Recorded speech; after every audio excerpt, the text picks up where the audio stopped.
There we go. I got it now. You can't see nothing in the bright sunlight. Well, how y'all are? It's your buddy Joe Jones over here at the Bergen Gun Range. Say, listen, I got an email from one of my European subscribers.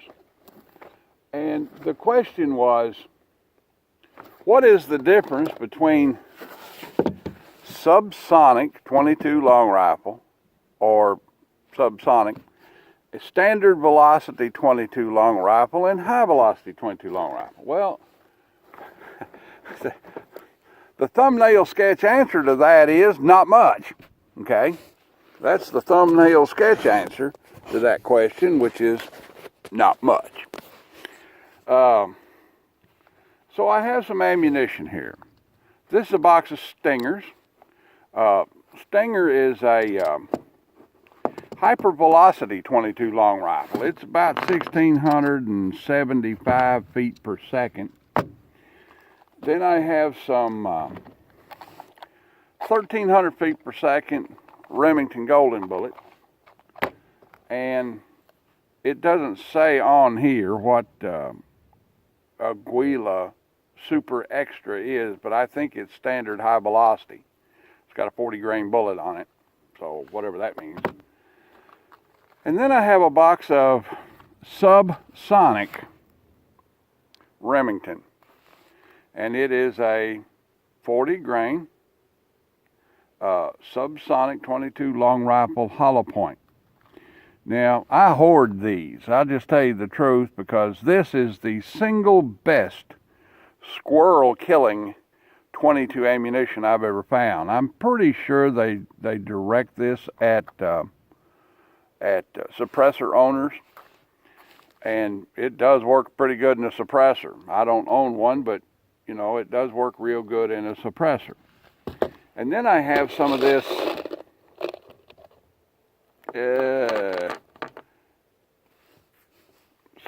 here CCI Quiet, that I bought a carton of them and dumped them in this peanut butter container.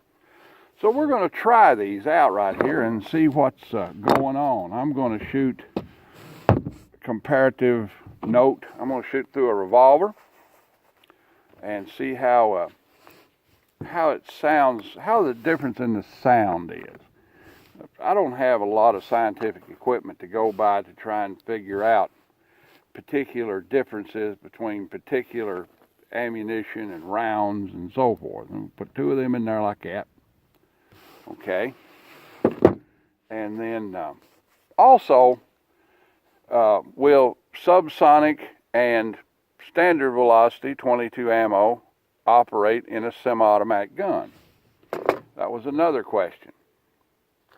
And so we'll try and address that. So here's what we're going to do. I'm going to put 2 Stingers in this revolver.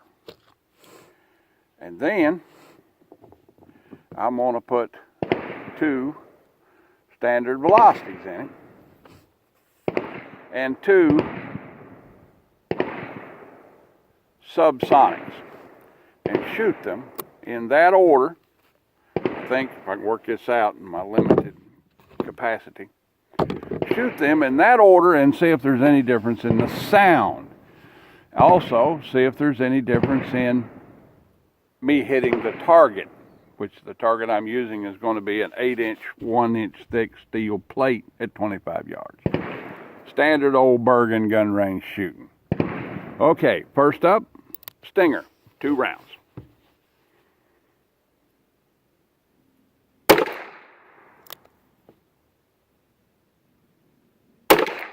Okay, next up, Quiets, 2 rounds. Oh, that's definitely quieter.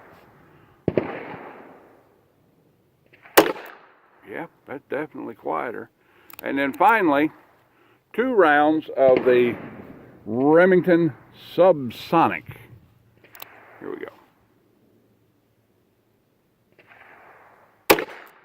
About the same as the Quiet. Yeah, about the same as the Quiet. Yeah, okay. So let's do this test again. Let's try some high velocity 22 long rifles compared to subsonic 22 long rifle. A couple of them out there. High velocity Remington 22 long rifle golden bullet at about 1,350 feet per second. And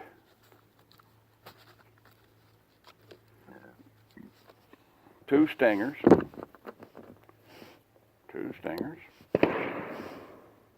Okay. And then two subsonics. Okay. See how that runs this. See how the difference is. If there's any difference. Now we're going to shoot all this stuff in 22 automatic pistols here in a minute. First, two stingers. Okay, pretty loud.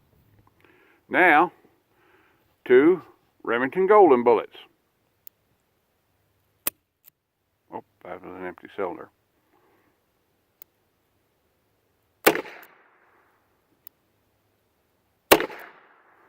Okay, got her swinging. Now, two subsonics. That's pretty quiet right there. It's a 9-shot revolver. I loaded 2 with a chamber between them. It's a little hard spot in there sometimes. There we go.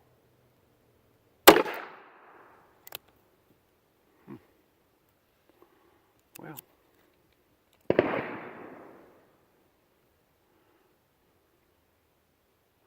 Okay. Now let's try it. And the last subsonic. As far as the sound goes, there's not much difference in the report of the gun. I don't know. But they say they're subsonic and they sell the tar out of them. But there doesn't seem to be a significant difference in any of them in terms of the report or so forth. Now, this is a hollow point 40 grain 22 long rifle traveling slower than 1,150 feet per second. The speed of sound at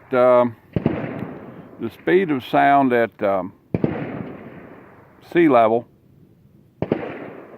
is about 750. Is that right? Yeah, about 750 miles per hour, or about 1,150 feet per second.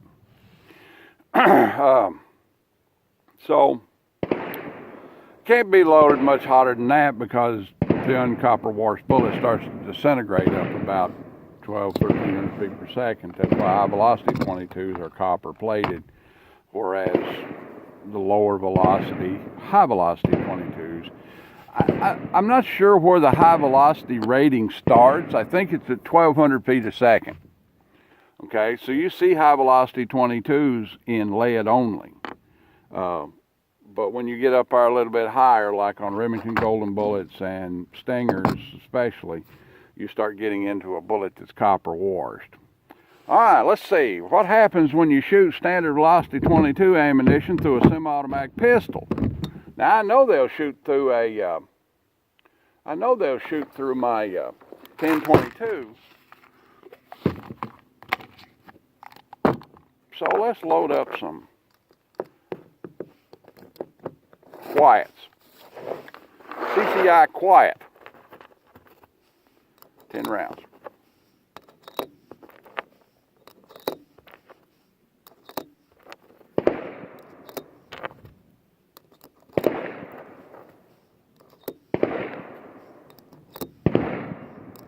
Or 9. Through the old parts gun that I put together from closeout gunsmith shop parts. All right, run the guy up in there, goes up in battery good. All right, 9 shots on the same target to see if it'll work with CCI quiet.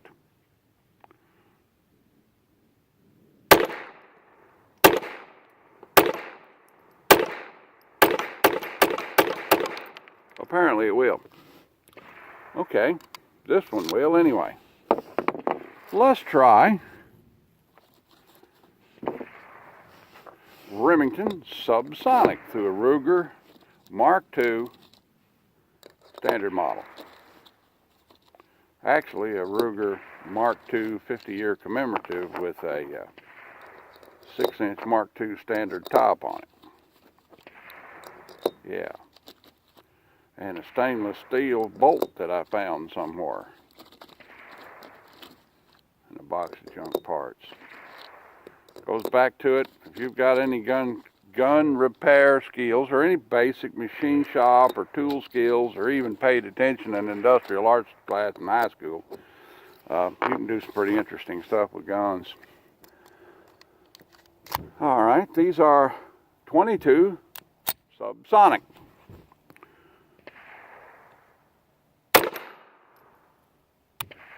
Oops.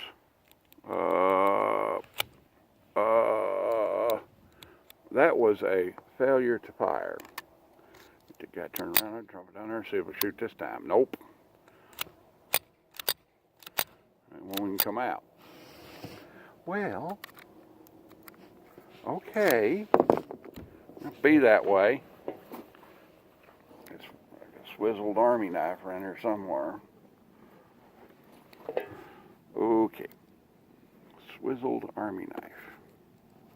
My little hook degouger blade that's on there, and see if I can hook it right under that rim. There we go. I'll save you for later. Alright, here we go.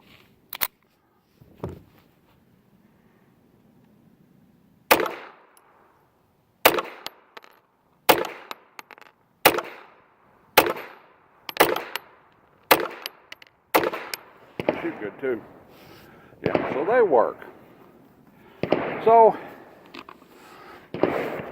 is there a significant difference between them? Just going by the report, yes, there is. Will the subsonic and standard velocity work in a semi-automatic pistol or rifle? I know they'll work in my 1022, and I know they'll work in the Speedmaster. I know they work good in the Fieldmaster. You know, I know they work good in the little Savage 99. They all do. This is one of the most finicky automatic 22 automatic pistols there is. If it'll work in these guys, you know, it'll work in any of them. I'm pretty well sure. That one had a failure to fire. I think that was probably a problem at the factory, not on anything else. I left the gate open. I left the gate open and an AK-47 wandered in down there. There's one thing I'd like to talk about over and above this little gun test. I am a staunch opponent of the concept of appendix carry. Now, there was a problem in another county over here from me where a young man had an accidental discharge while he was trying to reholster his firearm in appendix carry that was well forward of the appendix area of the front of his hip. Now, I try and make this thing to where I'm running a family channel here, so I'm trying real hard not to say anything stupid and trying to keep a filter on it. But what happened to the young man was he didn't shoot his appendix, he shot an appendage. Yeah, that's the ticket, appendage. Now, you know, I do this in class every time when I'm teaching one, when I'm doing research for law enforcement firearms, for criminal justice firearms. You know, I even emphasize this when I'm going to research and taking training, to try and emphasize it on other instructors, to bring it up in their classes and with their charges and their pupils. there are 5 times, there are hundreds, thousands of times you're liable to have an accidental discharge. Some of it even be negligent discharge. But anyway, there's thousands of times that this can happen, thousands of ways. But there are 5 key times, 5 most likely times you are going to have an accidental or negligent discharge with a firearm, particularly a handgun, and that is holstering, drawing, loading, unloading, and cleaning. So 60% of the time, that 40% of the time that you're liable to have that gun go off when you don't think it's going to is when you're either trying to get it into a holster or trying to get it out. This young man was trying to get his gun back in the front of his pants like he had it, and it went off and went all the way through the little whatchamacallit and into the other whatchamacallit, and severely wounded him. And I don't know if he's going to recover from it or not, just to tell you the truth. He was a licensed CCDW carrier, and he was putting his weapon away when approached by the police. I don't know any other terms of what the deal was or anything like that, but he was trying to get his weapon holstered, and it went off and severely wounded him. Now, let's say you got a hip carry gun, like I do. It goes off. Well, you might shoot yourself in the calf. You might shoot yourself in the heel. You might have that bullet miss your body on the way to the ground and hit the ground. You know, it's like shoulder holsters. I always tell people to carry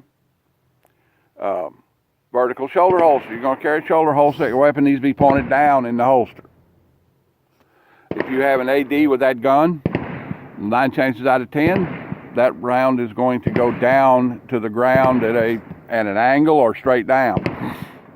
If you're carrying horizontal carry and you have a discharge, that bullet's going at somebody behind you.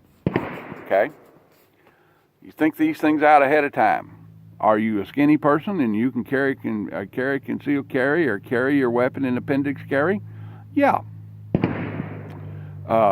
Should you? No, you shouldn't. Anyway, that's my opinion on that. Subsonics, standard velocities, yep, they work in 22 automatics.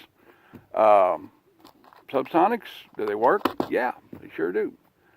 Let's see, and we talked about appendix carry, which is another thing I want to talk about. I'm kind of rambling today. I'm just answering an off-the-cuff question from a subscriber, and then I heard about this incident over in Anderson County, and I thought I'd bring it up.